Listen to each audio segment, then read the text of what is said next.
It is my pleasure to welcome you to this special evening event, a Legacy of Peacemaking, celebrating the Centennial of Sir Brian Urquhart. I am Adam Pell, IPI Vice President. Allow me to take this opportunity to thank our partners for this event, the Permanent Mission of the United Kingdom, to the United Nations, and in particular, Her Excellency Dame Karen Pierce, Permanent Representative of the United Nations. I'm all getting all sort of kerfuffled over this emotional night. Allow me to take the opportunity to thank our partners for this event, the Permanent Mission of the United Kingdom to the United Nations, and in particular, Her Excellency Dame Karen Pierce, Permanent Representative of the United Kingdom to the United Nations. The UK, of course, has a privileged place in claiming the legacy of Sir Brian as a favorite son and British elder statesman. IPI is also proud of its long connection to Sir Brian. He was an active member of IPI's board of directors from 1983 to 2006 and has remained on our International Advisory Council ever since. Many of us will remember celebrating Sir Brian's 90th birthday with him in this very room. He could not be here tonight, but we will play a video in a moment to be sure that his distinct voice is part of the discussion. When I was reflecting on what I wanted to say tonight, I couldn't help but think of another time that I had the privilege of speaking with Sir Brian. In November 2010, Sir Brian delivered the keynote address at the opening dinner of the annual Hitting the Ground Running workshop for newly elected and current members of the Security Council, which IPI co-organized with the Government of Finland. Every new configuration of the Council has its own particular dynamics, but there was a special buzz around that year. 2011 would be the first time that Brazil, Germany, India, Nigeria, and South Africa would serve on the Council together. Security Council report at the time commented that, quote, it could be the strongest group of UN and global stakeholders ever assembled on the Council. There were high expectations for the coming year. And then there was Sir Brian, who had quite nearly seen it all. In fact, he spoke that night about having attended the very first meeting of the Security Council. I was fortunate enough to chat with him before the dinner. I happened to be sitting at the table in front of the podium, and as he got up to speak, he hesitated for a moment, unsure of how to make the transition from holding his cane to standing at the podium. And I just instinctively jumped up and held his cane for him. It was a simple moment, unnoticed by all but a few, and I suppose unremarkable, but somehow to me it felt profound to be holding this man's support as he took the floor. And he began to speak. And he held that room in rapt attention. A room of some of the most senior diplomats in the world at a time of great expectations, perhaps the strongest group of UN and global stakeholders ever assembled. And they were like students, sitting in a circle, listening to their wise professor. It was striking. Very few people could have commanded that kind of attention in that room at that moment. And it was out of respect for his long experience as the second employee of the UN, innovator of peacekeeping, keen observer of the Security Council and the like, which you will hear more about soon. But I believe it was also because of the reasonableness and clarity of his thinking and the strength of his principles. Qualities we can admit we could use all more of today. Qualities we thought of at IPI when we founded the Brian Urquhart Center for Peace Operations at IPI in 2014 to honor his legacy and to continue to follow Sir Brian's example of innovative thinking, institution building, and practical impact in the pursuit of international peace and security. In a moment, the director of the Brian Urquhart Center, Jake Sherman, will moderate our discussion with our special guests, Ambassador Karen Pierce, and Assistant Secretary General for Rule of Law and Security Institutions, Alexandra Zuev. But first, we'd like to bring Sir Brian's distinct voice into this conversation by playing a couple of brief clips from an interview IPI's Warren Hogue conducted with Sir Brian at IPI in 2010. After the video plays, our speakers will come to the stage for our conversation. Thank you again all for coming. Excellencies, ladies and gentlemen, Sir Brian Urquhart. Enjoy.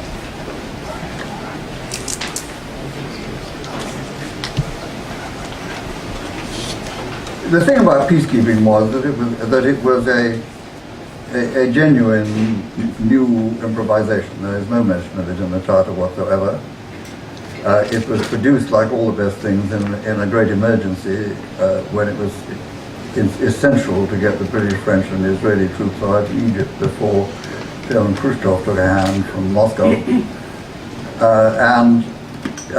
Of course, when people woke up to all this, it worked very surprisingly. Got into the field very quickly, in 1 week to be exact, and secondly, people woke up to find it actually worked rather well. So, I mean, we had a very, very small staff, deliberately, of extremely good people. We did a lot of the political work as well as the peacekeeping business, because the two are really, in order to make a peacekeeping operation work, you have to have seriously good political relations and diplomatic relations with people. I mean, all our arrangements are improvised ad hoc, sort of under the counter. And they were actually much more efficient than formal above the counter arrangements, because it didn't take so much time. You could actually, for example, get people to stand by with troops before any decision had been made. I mean, our record was getting troops on the ground within 17 hours, which was in 1973. You know, it's unrecognizable. Peacekeeping, which we started in a particular context, in the context basically of the Cold War. I mean, the reason why someone like Doug Hammarskjöld or Ralph Bunche knocked themselves out to make peacekeeping work wasn't so much that it was nice to have people in blue helmets running around in the Middle East and Cyprus and other places. It was because, particularly in the Middle East, an ongoing conflict could easily get into the Cold War relationship, and it could become extremely dangerous. The moment the Cold War ended, most of the conflicts were within one state. The only conflict within one state that we dealt with in my time was the Congo. Once you get operating within a state, you get the warlords, you get the people who don't have any official position who are creating most of the fuss.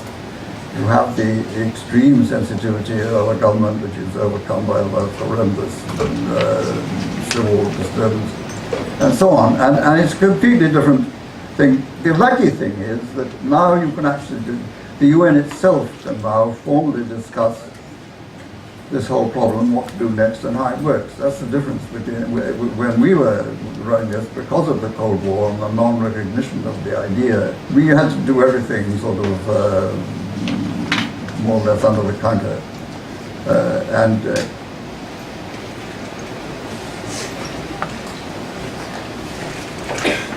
Everybody knew we were doing it, but as long as we did that, the Soviet Union didn't object. And it was very much later on that when we actually included Iron Curtain countries in the peacekeeping forces, that we almost got them to agree that it was a good idea.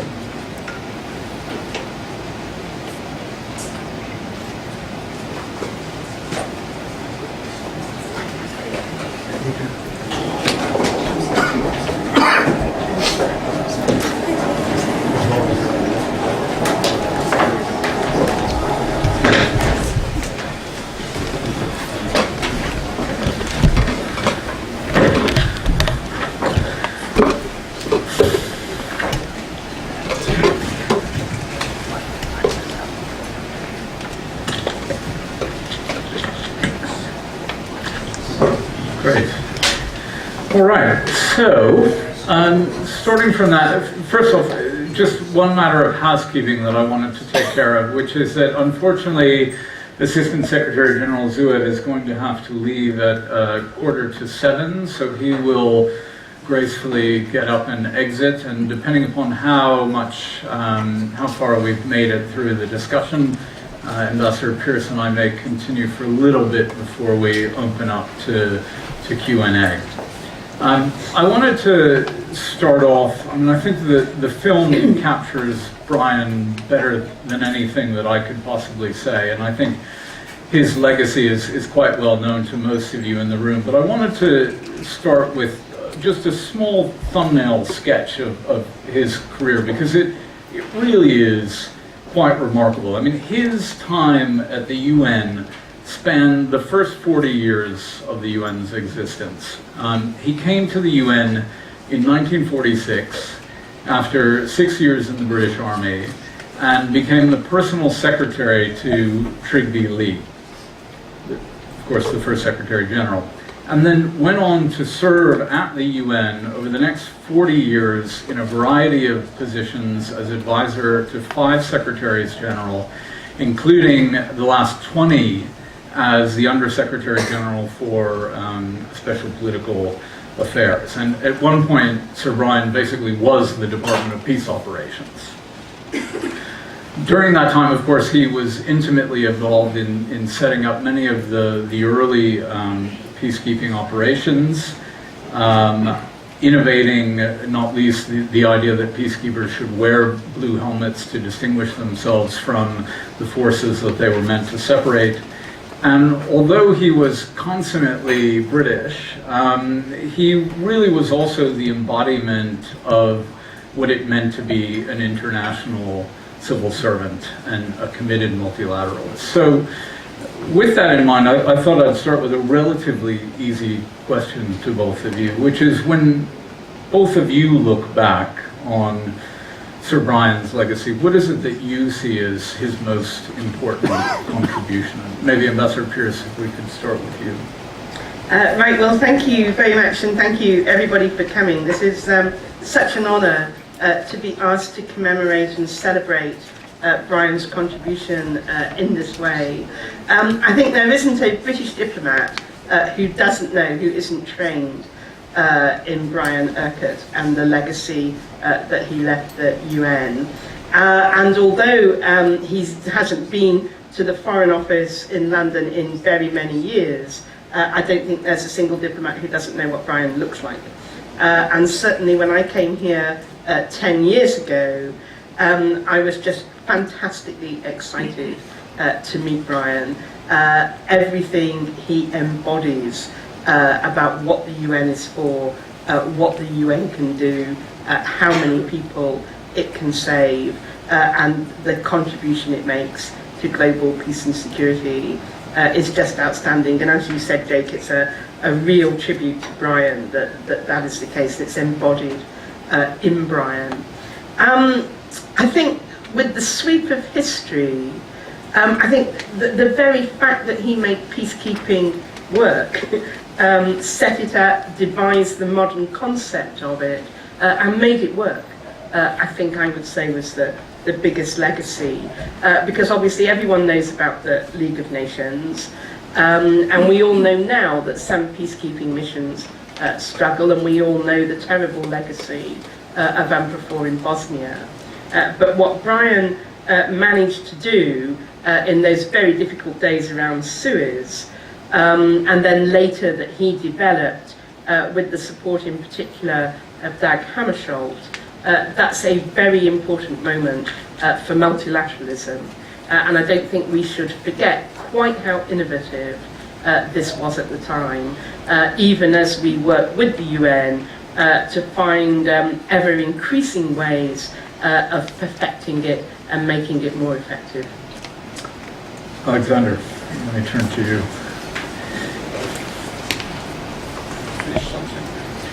Well, first of all, I am also extremely honored and thrilled to be today on such a wonderful occasion. And definitely I represent here not only myself, but also Under Secretary General Jean-Pierre Lacroix, who is sending his best regards to everybody in this conference room. But in general, our new department, DPO, as you know, exists only for 6 weeks, and so we are a little bit newborn. But at the same time, I mean, you know, we are these infants who stand more or less on the shoulders of giants, like Sir Brian. I mean, you know, if we look backwards, definitely it's not 6 weeks, but 7 decades of peacekeeping, what we present today. And Sir Brian, from the very beginning, contributed a lot, not only to management and not only to political discussions in the organization, but also for to the conceptual development of UN peacekeeping. If you look two key missions which he designed, almost, I mean, we just saw some footage, you know, from this mission planning process. I mean, you know, in '56, you know, UNEFI in the Suez Canal and this UN emergency force, which basically helped to end the Suez crisis. And truly, we failed. And it's not a secret sometimes. I mean, you know, in Rwanda, in Bosnia, and we are not making any secret. We are very self-critical, you know, but still we claim that our 70 years of peacekeepers, you know, they were very beneficial for global peace and security. And best examples of these successful operations were designed and implemented with Sir Brian's direct involvement. And another one, I mean, he just also briefly mentioned, I mean, you know, right now we're operating in many different types of peacekeeping. It's not traditional, you know, forced disengagement, I mean, what we did, say, in the Middle East and in Kashmir and some other places, you know, but it's very much operations, I mean, which we do in Mali and we use in Central African Republic.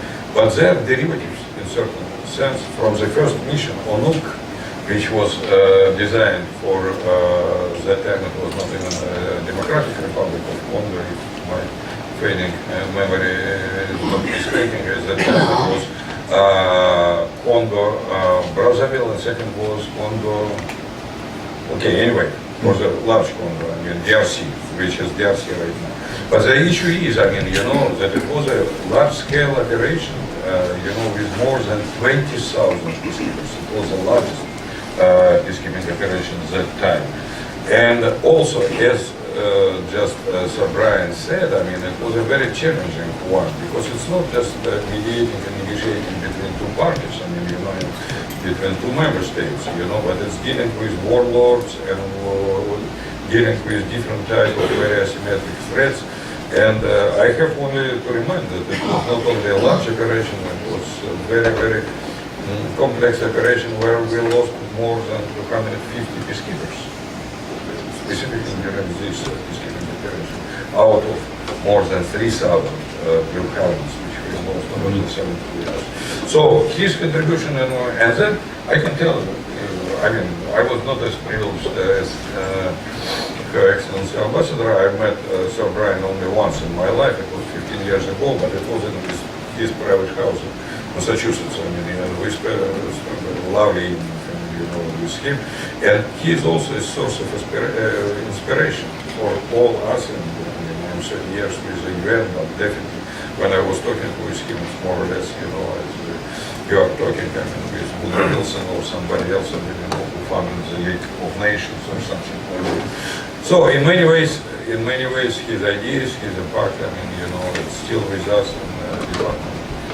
Now peace operation, but dealing with these issues. Alexander, you mentioned his legacy in peacekeeping, and I think that's probably what most readily comes to mind for most of us, and I want to come back to that. But first I wanted to pick up on something that you said, Karen, which is, I mean, in many ways, it wasn't just his legacy in peacekeeping. It was the fact that at a particular moment in history, during the Cold War, when the Security Council was riven by the rivalry between the United States and the Soviet Union, Sir Brian was able to help actualize this very innovative idea of making peacekeeping work almost in the margins between where these two great powers bumped up against each other. So it was this idea of making peacekeeping work despite the differences between the permanent members of the council. And I wonder, I mean, given where we are geopolitically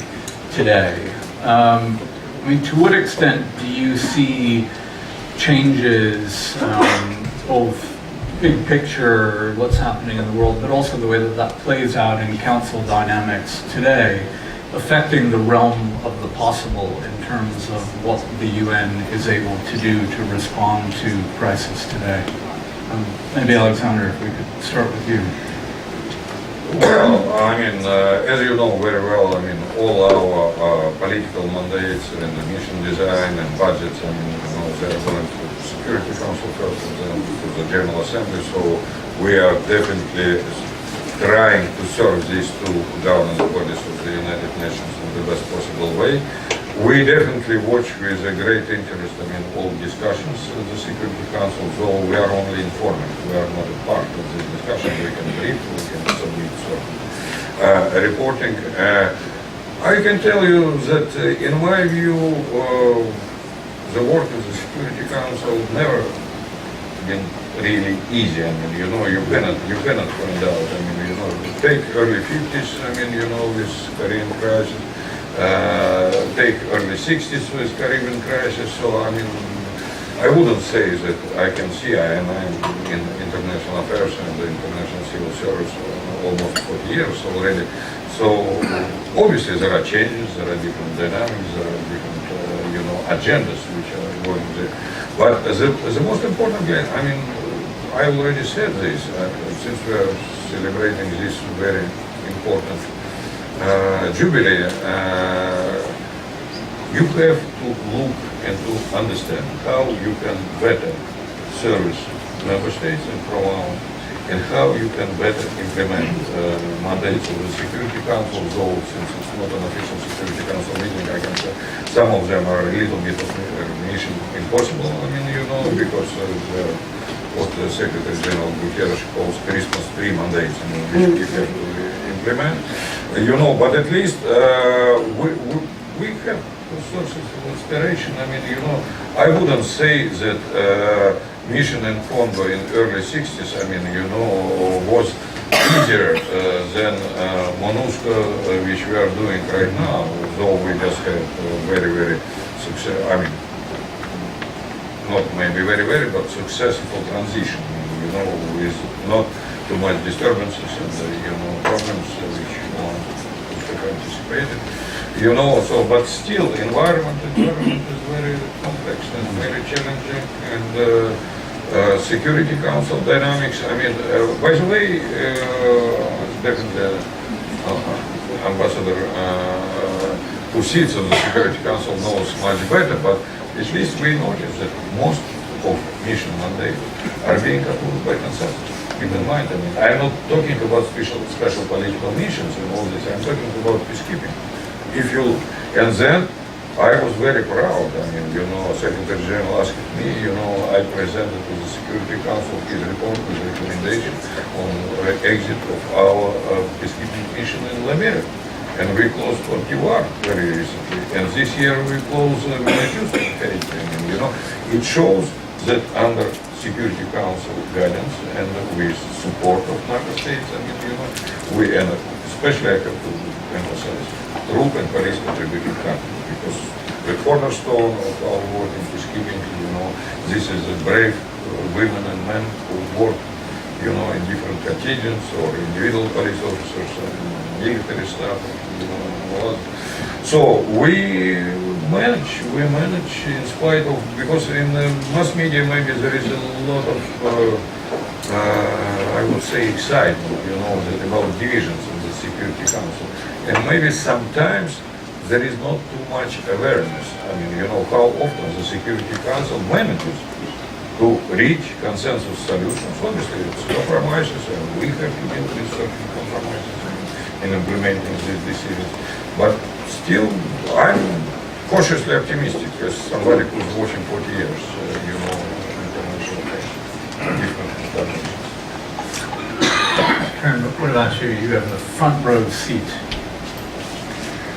Well, first I want to start by echoing Alexander's tribute to UN peacekeepers in UN police, because they do a remarkable job, and I'm sure we'll get onto this later, but it's a job that has become more dangerous in recent years. And I think in some ways that's the answer to your question. Brian had to maneuver around the politics, but UN peacekeepers were largely respected and trusted when they were on the ground. And in recent years, we've seen more insurgent groups, more paramilitary groups thinking that they can have a go, even at the UN. And I think that's a very dangerous development. You see it a little bit with the ICRC as well. So there is something about the changing nature of international politics, as you asked, and the fact that you now have even Brian saying he was struggling with the number of actors in conflicts that were essentially internal. Now that number has quadrupled or grown tenfold. It's just a harder proposition than it was. At the same time, I think if you sit on the Security Council, you're very conscious that there are some issues, like Yemen, say, where the UN is very much in the lead, and thanks to Martin Griffiths and Michael Lowsgaard and Mark Lowcock and all the teams back at headquarters, they are making steady, slow but necessarily slow, but incremental progress. If you take an issue like Syria, however, I think Syria is essentially a great power question. There is so much at stake, particularly between Russia and America, that the UN can facilitate answers, but it cannot step in if Russia and America can't agree. And we can maybe talk a little bit more about that. So I do think there is a difference in some of the issues that are coming to the Council. Personally, having worked on the Balkans in great detail after UNPROFOR, after Dayton, I think what the Security Council and the Permanent Five members were able to achieve after Dayton, it would be nice to think that could be the model for UN operations overseas from now on, because we managed to put in forces, including Russia joining NATO forces, and we managed to put them in under a Chapter 7 mandate. We would struggle now to get quite so much agreement on such a difficult mandate. I think, Alexander, you're absolutely right.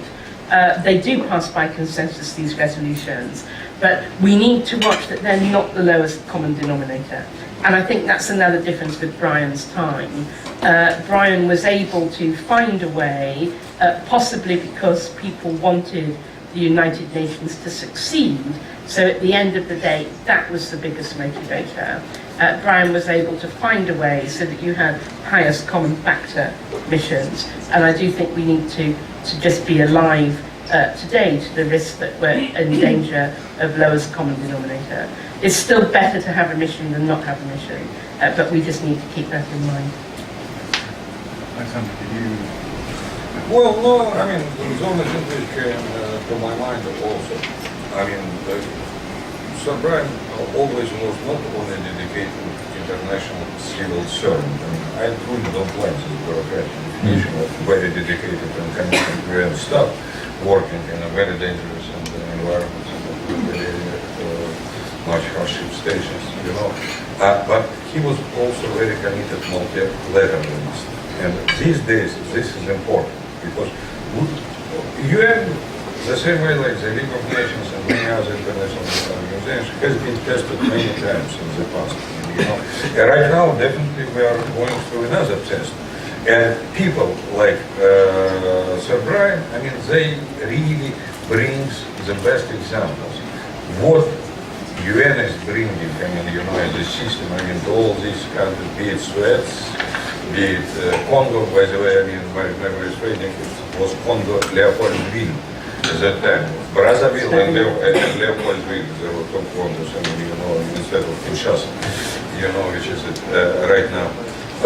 So, and I definitely, we would love to have not the lowest common denominator, because it's also, as you understand, makes our life, in terms of primacy of political processes, and political processes are managed by the Security Council, but also support, financial support to peacekeeping, as I said, troop and police contributing countries, it's also different dimension of support which we are seeking from our member states, and we are very glad that more or less we are getting good response in all the cities.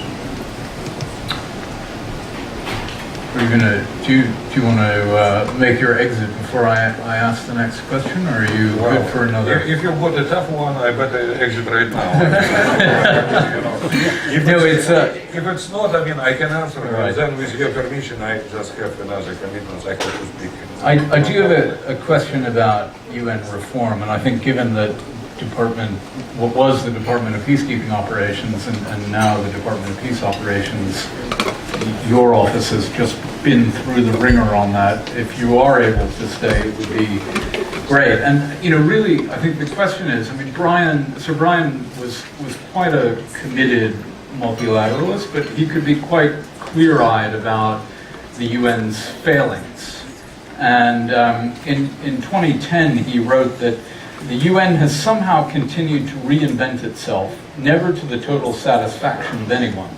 The current demand for reinvention is as pressing as any the organization has faced. And this was nearly 10 years ago. And now, as you started off by saying, we're 6 weeks into what is probably the most significant reform of the UN since the creation of the Department of Peacekeeping Operations and the Department of Political Affairs in the 90s. So I guess the question to both of you is, how do you expect that these reforms will improve the ability of the UN to respond to, if not even prevent, crisis?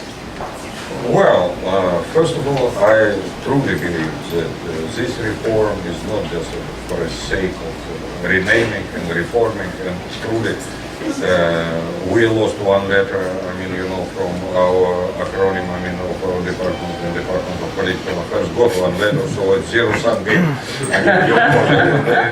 in general. But if seriously, I should tell you that we should improve our support to field missions. And for this, what has been done, and I'm very glad it's not only the vision of the Secretary General, but it's also support of member states who approved this new architecture. I can tell you, for the first time in the history, we merged three different departments, and now our regional and country-specific desks are sitting together, working together, because before there were completely separate streams. There was a process of consultation, of course. DPQ and DPA, we always consult, but people were not collocated, people were not organized around specific regional, sub-regional, or country-specific agendas.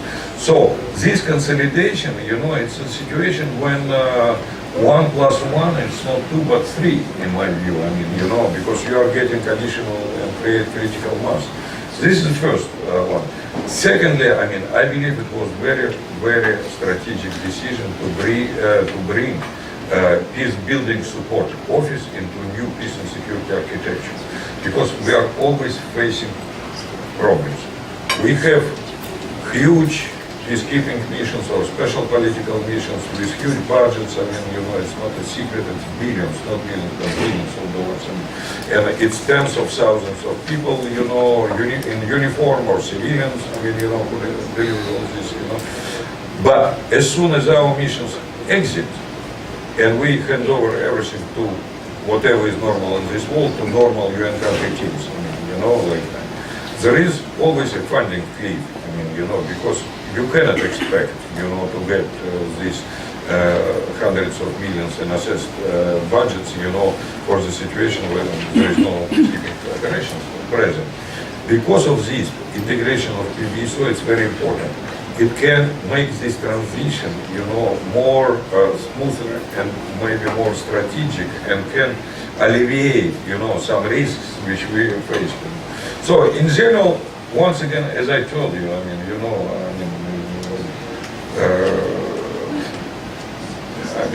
cannot resist to make one joke. I mean, my home country, and you mentioned it's not even Russia, it's the Soviet Union where I was born, and the Soviet Union, there was a joke, I mean, you know, who is usually a pessimist? I mean, and the answer was, it's a naturally born optimist, but very well informed. So, in this case, I would not agree with this judgment. I'm cautiously optimistic because we are at the very beginning. We're at the very beginning.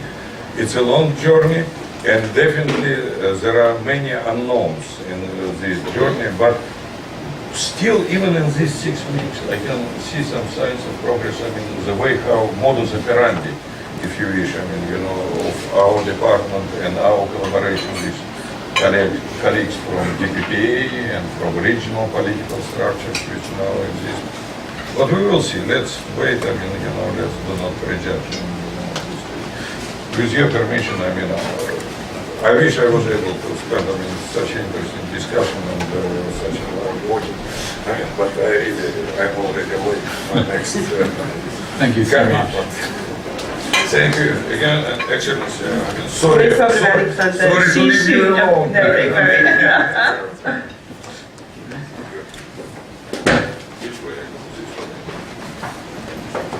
Ambassador Pearson, let me turn to you and see if you share ASG's optimism about the reforms. I'm always an optimist. I think you have to be an optimist. I'm an optimist about Afghanistan, where I was posted. So if I'm an optimist about Afghanistan, I'm certainly one about the UN and its trajectory. I think it's a very good set of reforms. Anything that enables a holistic approach has to be an improvement on the alternative. We try and do that in our own capital, in London. We call it the fusion doctrine. But I wanted to come back to something you said about Brian not being a naive multilateralist. I think most people in the room know that Brian had a military career. Anyone who has seen A Bridge Too Far knows that Brian knew much more about the situation on the ground than anyone else. And he brought that power of analysis and, if you like, steely ability to do a rational calculation to his work at the UN. And I think that was another personal contribution that Brian made. His own experience lent all his decisions a real edge of how things would play out in the real world. So I think that's really important. I think the other thing that one needs to be aware of is that the UN has been going in the DPO-DPPA direction for a while. And not least thanks to the crisis in Sri Lanka in 2009, the UN has been trying to find ways to make sure that it, in its assessments of what's happening in a country, it does put the human rights, the military situation together, and it tries to give headquarters an honest assessment of how difficult things might be on the ground. And this is what happened recently with Somalia. You know, the UN was doing its job in Somalia. The Security Council asked the UN to give it a holistic assessment, particularly where human rights and military operations come into tension. That's what the UN did. And very unfortunately, as we all know, the government of Somalia expelled one of the UN's most talented diplomats. Now, we need to do something about that, because the UN was doing what the Security Council had told it to do, and the international community is supporting Somalia and the people of Somalia. So I think that sort of conundrum, we may meet more of that sort of problem. It's not a problem, I think, that Brian's era faced, though they faced many other challenges. But I think if we're going to demand that the UN join up more, and that it reform, and that it be more effective and more modern, if you like, then we also have to find ways of making sure that when it makes these moves, or takes risks. Its people are protected, but also that its aims and goals are protected. When we were speaking beforehand, and I was giving you a preview of what I was going to ask you, you had mentioned, with respect to the reforms and the idea, at least at the level of the new regional department, or the regional divisions, that in many ways Sir Brian was way out ahead of where we are today, and during his tenure at the UN had even thought about trying to, or at least would have thought that it was a good idea. He possibly didn't feel that the timing was right. But I wonder if you could maybe say a little bit more about that. Well, I remember a conversation with Brian outside the main entrance of the UN in the very famous tent structure that the UN has to keep out New York winters. I don't know if that was there in Brian's day. I rather hope for his sake it wasn't. But I remember this conversation about whether or not there should be more fusion between DPA and DPKO. And Brian saying that at various points he'd looked at different models and tried to work out what would be the better model, and whether or not merging them and then slicing them geographically might not be a good solution. But I thought it was just fantastic that even at 90, Brian was still thinking about ways to make the UN even more effective and to get the best out of its structures and its people. Let me ask you one final question before we open up to Q&A. Both you and Alexander had touched on Brian's legacy as a civil servant, and he once quipped that my own government has a unique record of bequeathing insoluble problems to the United Nations, which I think probably underscores his sense of independence. But I wonder if you could comment on how important these values, the principles of setting aside one's national interests and maintaining a sense of loyalty to the UN is to the organization today, and how those values can actually be promoted among staff, whether at the senior level or at the working level of the UN. Oh, I think that's quite a hard question. I mean, manifestly, Brian, Margaret Anstey, Dag Hammarskjöld, the Secretary General, manifestly they embody that spirit of international public service, and by definition, because it's international, it's an even higher plane than those of us who work for our own government. And I think it also shows that Brian had a very good sense of humour. If Brian is watching this, I'd like to assure him that we, as Britain, continue plan on giving more insoluble problems to the United Nations. So, some things will be a continuum. And you do see it. You do feel, in Afghanistan and Iraq, after interventions, then the UN came in, and the UN acts for the people of any country. So it does its best to help that country develop in a normal, stable, prosperous way. And that's a fantastic calling. And the fact that there are still such talented people in the United Nations and among their staff that really go the extra mile to make a difference, not just at the level of state institutions, but to make a difference to millions of ordinary people, whether it's in health, or it's in food, or it's in security, or it's in preventing sexual violence. That is truly amazing, and I don't think there are any of us in missions in New York who aren't sometimes just overwhelmed by the generosity of spirit and time which UN colleagues give to some of these very intractable problems, which in almost no cases, not completely no cases, but in most cases they have no part in having created. Great, thank you so much.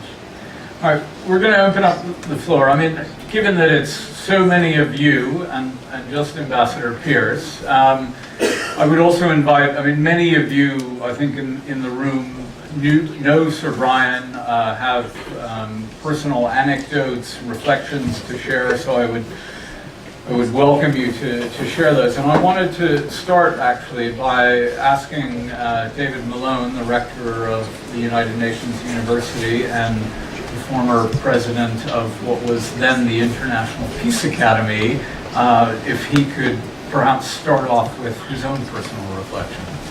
Great. I have a loud voice, so I'll just do without a microphone. Perhaps for the camera's purposes, then we'll have a microphone. First of all, very good to hear the two speakers this evening. Brian was on our board when Jake, John Hirsch, many others in the room, and I worked here. And what he loved about being on the board was the young people at IPA. He was very invested in them. He would come to working sessions. We used to do cheap sandwich lunches as gypsies in boardrooms all around New York trying to figure things out. And he'd always be there generally in listening mode to young researchers who would, be advancing their theories, their conclusions, their analysis, and often be tremendously impressed by what they were coming up with. Jake was one of those, by the way, because he was in IPA in those years. I did want to come back to something Karen said, which is very true. For those who think that Brian was sentimental, he wasn't. He had fairly unsentimental judgment. In fact, for those of you who have read his books, you'll know how unsentimental. He met lots of knaves and fools, and he treats them thusly in the books. And several of them were secretaries general, by the way. So, but when it came to young people, he was interested, hugely supportive, very excited when good things happened in their lives, and he felt that was why he was on the board of IPA and the distinctive contribution he could make, and it was a fantastic contribution. So thank you.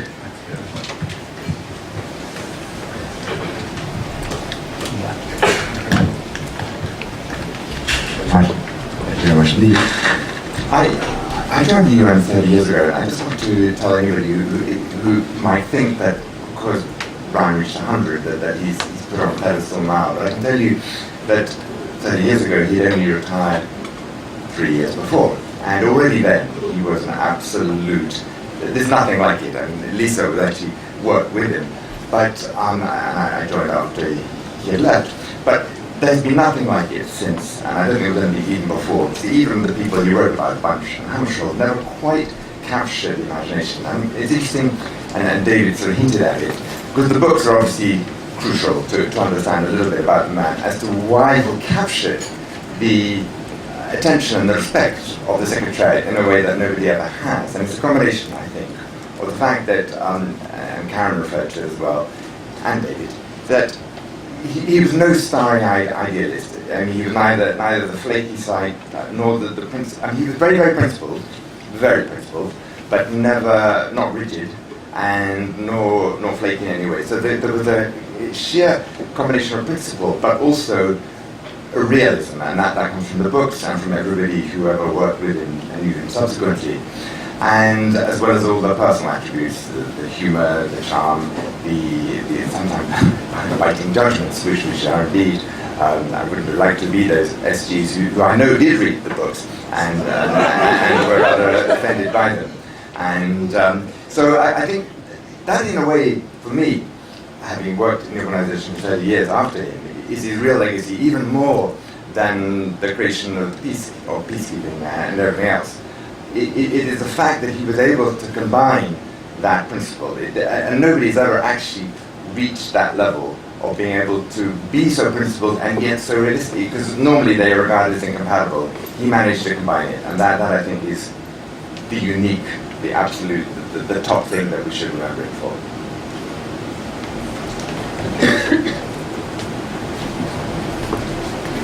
Thank you. I owe my connection and knowledge of the UN to Brian, and I've had 2 stints in the UN in 95 to 2000 when I came back, and beyond and in addition to what everybody has said, Brian is just an extraordinarily lovely man, and anybody who's had the privilege to know him over the years knows that, and I think we've all been touched by it. I was introduced by Brian to Alberto Soto when he was mediating the peace agreements in El Salvador, and I was a very young and inexperienced journalist. And Brian swept me across the road from the Ford Foundation into the UN with no pass or anything and took me out to Alvaro. And I wrote a book about El Salvador. I later joined the UN in 95, and on the second day, my second day at work, in March 1995, Andrew appeared in my office. I didn't know him at all, and Andrew said, "Brian Urquhart has sent me to tell you what an awful position you're in. I must buy you coffee." So I do think the legacy in terms of the quality and the principles and the substance and the brilliance, but above all, the sense of an extraordinary man with a life more fully lived than anything I have seen. And I think we remember that and celebrate that. Right, we've got I have to pass to Lisa because we're a bit of an old lag group over here. I'll just briefly add to what Andrew and Teresa. I'm sorry, it's not because I don't know her, it's not because I'm a Methuselah in the room, but I do have to say, in terms of Brian's investment in young people, he also took a huge risk on me in 1983 when I joined the UN, fairly fresh out of graduate school. Today you couldn't do that. There are rosters you have to get onto or whatever. But I was sent to the Middle East in our oldest mission, which is UNSO in Jerusalem. And I had the privilege, because he was still very much the Undersecretary General for an unpronounceable acronym, the Office of the USGs for Special Political Affairs, UGSPA.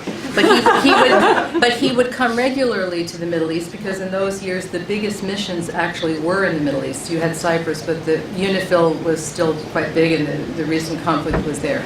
But what I can say as a young note taker in the meetings that he had with the Israelis, with the Syrians, with the Lebanese, true about the other parties to different disputes, but those 3 in specific about Lebanon, is that he was treated with respect. We don't see that now, and I don't think we've seen it since his time, but honestly, it's not easy with the Israelis. He would sit across from then Defense Minister Rabin, and they would talk, and in a way they respected him immensely because of his past. All his long UN years with Dag Hammarskjöld, Ralph Bunche, but he was so, as has been said, down to earth, principled, polite. He could be difficult. He could take a stand, but it was that sort of combination of humor and kind of pragmatic, but mixed with that sense of humor and judgment that I have to say, now I say it because all 3 of us have worked in the UN a long time, it's not such a bad thing to have people who are international civil servants over a period of years and gain experience of the UN in these different places, because I think that's maybe a little bit less in fashion today than it was, and he really exemplified that most of all. So, thanks. Right, I have here, and then John, and then Jeff Laurenti. I'll offer one quick memory about Sir Brian, but I actually have a question to ask based on the discussion today. The memory dates from, well, I first met Brian back in 1987, shortly after he was retired from the United Nations, and he, at many of our UN Association programs, was always a voice for clarity and realism and talking about UN possibilities, capabilities, reform. I remember vividly running into him on 43rd Street, I guess it was, in March of 2003, just before the Bush administration launched its war invasion in Iraq, and just saying, these guys don't know what the Iraqis are like. They are entering a hornet's nest. They may win the battle at the start, but the hornets will swarm, and they will be unable to get out without hugely puffing and aching and pain. And I thought he'd been out of the system for 15 years, nominally, and he had as perspicacious a fix on this as anyone. Of course, in his day, peacekeeping was relatively simple. It's before we began layering in things like human rights and free and fair elections and so on. So I would like to ask the degree to which we have created now a whole societal peace building, whether we're actually getting more results, longer stability, and I really focus this question on your very provocative statement, Ambassador Pierce. Should I say Dame Karen? I don't know what British usage is. Quote, I'm an optimist on Afghanistan, end quote. So if taking in particular that very difficult case where you have so many layerings in of peacekeeping, peace building, what makes you optimistic, and when some folks seem ready to cut and run, how do you think the international community can there assure a reasonable result? Ambassador, why don't I give you the opportunity to respond to that? There's a lot there, so thanks for that question. UN doesn't use titles, so you can call me Karen, but for the record, Dame Karen is the equivalent in title, but not, of course, in talent and experience of Sir Brian, so that's a small thing. Yes, the UN has added in, partly because the Security Council asked it to, added in all these additional stabilisation elements into a straightforward peacekeeping mission. But I think fundamentally that reflects situations on the ground, precisely because the UN now is more often dealing with internal conflicts of one sort or another. It's very unlikely that you can resolve those without looking at the situation in the country, whether it's its economy or its security or its politics. And I think it's also been well said that if you neglect the human rights side, then you are just setting the problems up to occur again, by which I think I particularly mean something about not only individuals being equal before the law, but also communities feeling that the government of the day is representative and pluralistic and has a place for them. But it can lead to bloated UN missions. So there's something about getting the balance right, which I think under Nikki Haley, the Security Council is trying to do. But it's not straightforward. I do think it is a bit of an indictment that it's very hard for missions to come to an end. There aren't many exits. There aren't many exits for UNDP either. So I think that whole transition issue probably would merit much more in-depth discussion. On Afghanistan, and I know there are others in the room who know Afghanistan, I think the resilience of the Afghan people is absolutely remarkable when you think of how their country has developed over the centuries. And I'm an optimist because fundamentally people are proud to be Afghan. And despite all the tensions and all the difficulties, being Afghan is a very powerful motivator for them. I think we need to wait to see how the current peace efforts really start to unfold on the ground. And they desperately need to get a grip, if I may say so, of economic reform, because a lot of their economic laws and regulations are actually very old now and come from Soviet times. So you've got a double whammy, if you like. You've got a conflict-ridden society, but you've also got a very sclerotic economy. But you have very clever people, very talented people, leaders who are trying to do their best. So for all those reasons, even if the incline is only very slightly up, as long as it keeps moving forward, I'll be an optimist. John.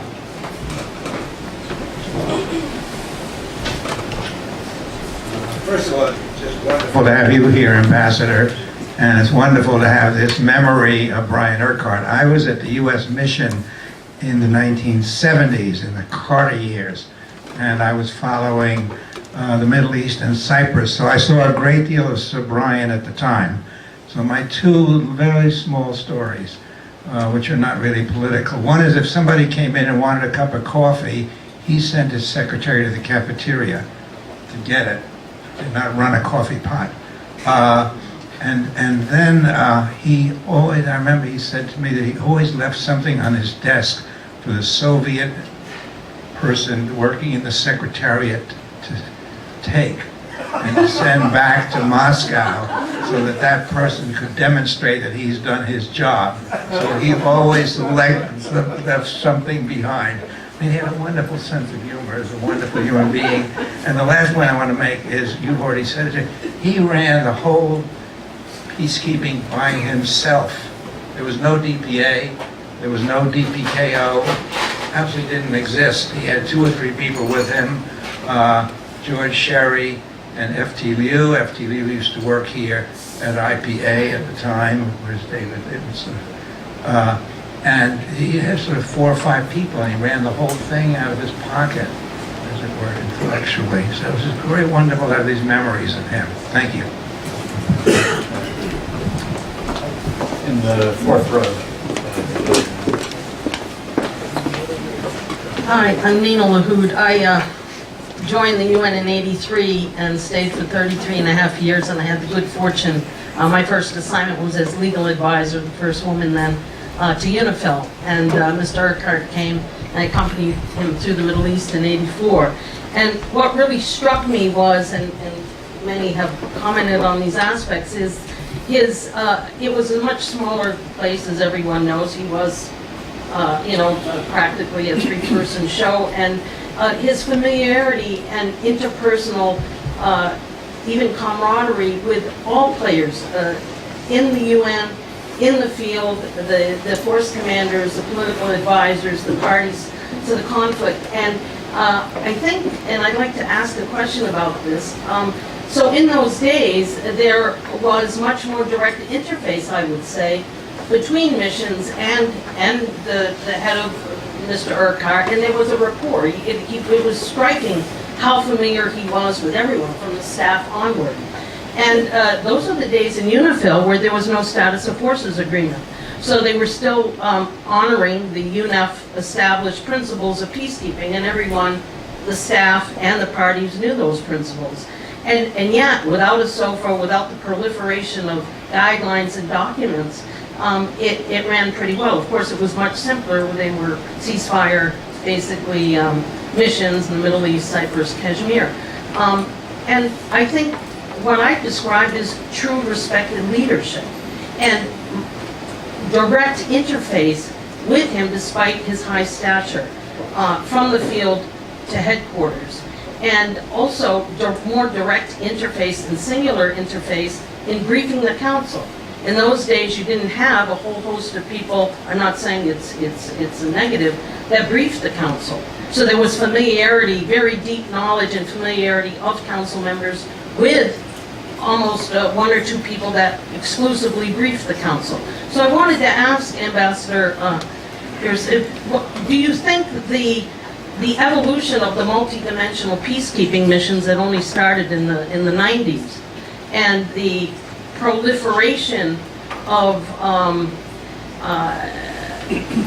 teams and the level of interface with the field, often on a much lower level, has that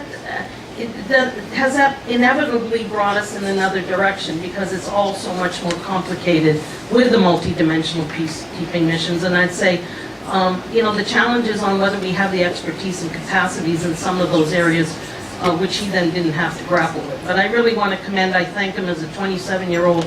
I was hired as a woman peace legal advisor to a 3-star general, and the tremendous respect and empowerment he gave to staff, and that personal rapport he developed with so many of us, from the lower to the higher. Thank you. I think the multidimensional aspect, I think the real risk there is that missions become like all bureaucracies.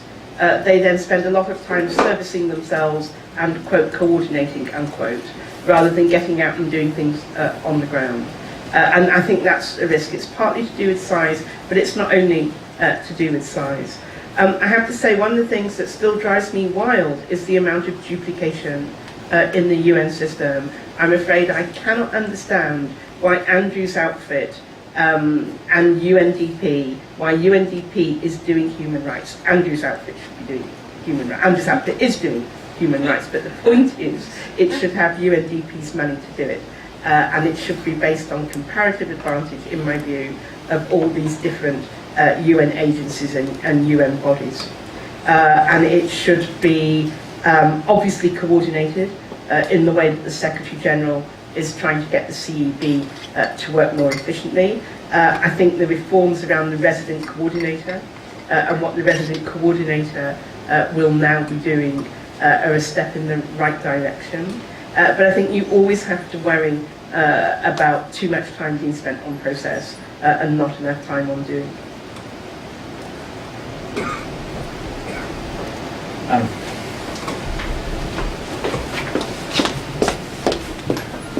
Thanks, Jake. My name is Adam Smith. I work for the Department of Peace Operations and used to work for IPI, sitting in Jake's seat. Just a couple of thoughts on Sir Brian. I was lucky enough to have a internet kind of correspondence with him when I was director of the Center for Peace Operations.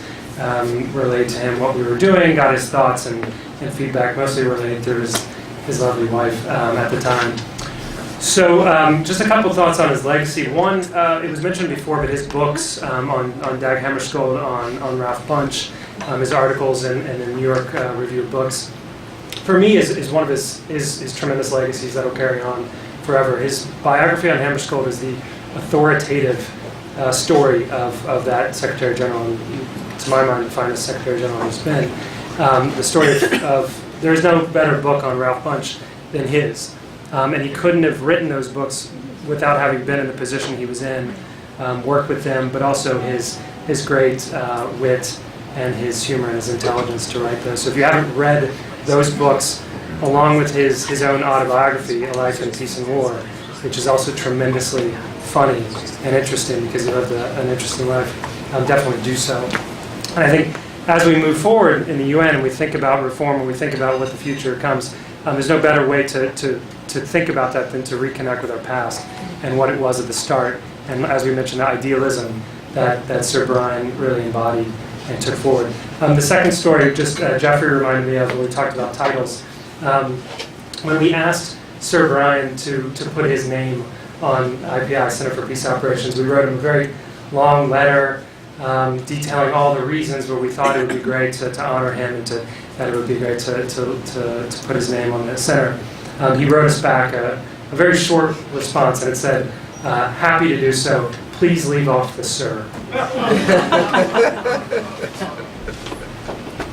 Karen, I wonder if maybe I could ask you one question, which is that after Sir Brian retired, both in the conclusion to his book, his looking back over his long career, and quite often in his various speaking engagements around the community, he often would remark on the fact that increasingly there was a set of challenges. Climate change was one that I think was very much on his mind. Nuclear proliferation, of course, one thing that we haven't mentioned is as a side assignment, Sir Brian was tasked with helping to set up the IAEA. Quite impressive as a side assignment. And in addition, I think issues around terrorism were very much on his mind. And I think having come up through the UN at a time when the Cold War was very much still in effect, he's often commented that in a way that the UN is an organization of member states. It is very much constrained by sovereignty, and that increasingly there are threats facing all of us, challenges that are issues that the UN is being asked to take up, that it may be ill-equipped to deal with precisely because it is so focused on the state as its constituent unit. And I wonder, as a member state, as a permanent member of the council, as we look out, I mean, is there a way of sort of squaring this circle of an organization fundamentally made up of member states, all of whom are very much focused on issues of sovereignty, but all of whom are very much invested, or should be at least, in trying to find solutions to those kinds of problems? I mean, there'll always be a tension, and for some countries, they want to emphasize the sovereignty much more than others, to put it mildly. I think the fact that Brian was able to set up something like the IAEA shows the value of supranational cooperation. But you will find people in the UN today who prefer things to be as intergovernmental as possible, and that can obviously be difficult, but I think the most important thing is that there is cooperation wherever you look, whether it's done supranationally through a UN body or intergovernmentally in coordination with the UN. I think it's a bit less important. It's the outcome that matters. I do think there is something quite important, though, about how you define the problem and how you get people to work together in that sense. And I think what Brian was able to do with the IAEA is find a really big issue, the risks of nuclear confrontation and the risks of unchecked nuclear atomic production, and the implicit bargain within the non-proliferation treaty between the 5 nuclear weapon states and the rest, and nuclear energy, and translate that into a body that stood the test of time. I think there is a little bit of a danger that one sets up new bodies for the sake of setting them up, where there might be other ways of cooperating and coordinating. So I think the picture is a bit mixed, to be honest. Any final comments, observations, questions? All right. Seeing none, I want to thank you, Ambassador Pierce.